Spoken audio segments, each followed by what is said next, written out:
बंधुगण बसंत पंचमी दिनटी माँ सरस्वती दिन होता है एवं बसंत पंचमी दिन माँ सरस्वती जन्मदिवस अटे। एही दिन माँ पूजा करने द्वारा सुख संपत्ति विद्या बुद्धि और कला प्राप्ति होता है। एही वर्ष बसंत पंचमी 14 फेब्रुआरी दिन अर्थात आसंता बुधवार दिन पड़ुअछि। तेबे आजिर एही वीडियो माध्यम आमे जानिबा जे माता सरस्वती सठिक पूजा विधि विशेष पूजा करिवार शुभ मुहूर्त एवं एमिति किछि उपाय विषय रे जहाद्वारा आपण मानकर भाग्य सुना भली चमकिबाकू लागिबो एवं आपण मानकर समस्त मनस्कामना मध्य पूर्ण हेबो। तेबे प्रथमे जानिबा पूजा विधि एवं एहा परे जानिबा पूजा करिवार शुभ मुहूर्त।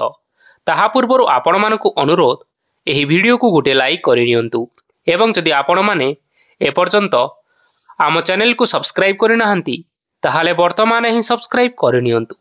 तेबे आसंतु जानिबा।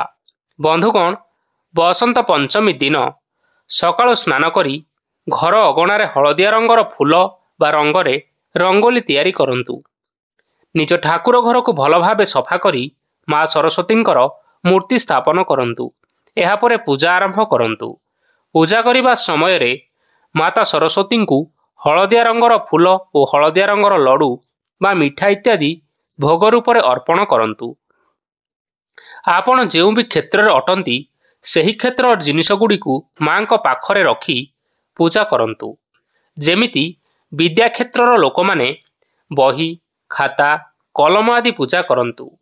माता सरस्वती को भक्तिर सहित पूजा करिबा द्वारा सुख शांति धन संपत्ति विद्या बुद्धि और कला प्राप्ति होता है। बसंत पंचमी रे लोक माने व्रत मध्य करंती। एही दिन आपण माने मध्य व्रत रखि परिबे। एहा द्वारा आपण मानकू कोटि पुण्य फल प्राप्ति होता है। पूजा करिबा समय रे ध्यान देबे कि जेमिति केही पूजा समय रे गृह रे सोई न रहिबा नाही।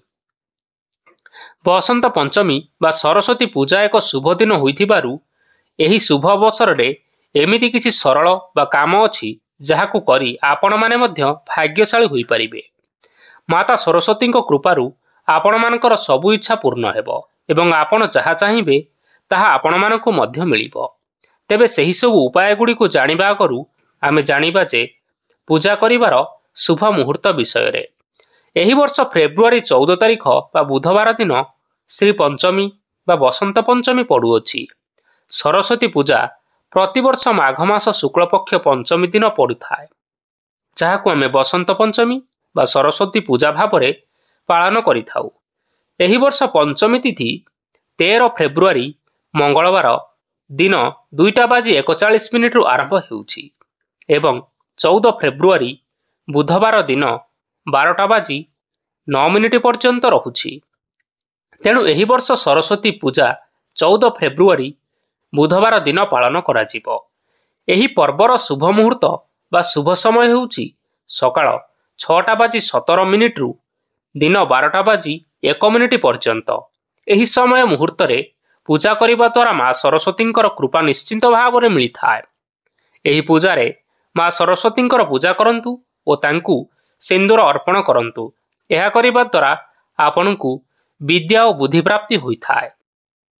तेंतुलीर 22टी पत्र हलदिया कपड़ारे गुड़ाई माँ को चढ़ातु।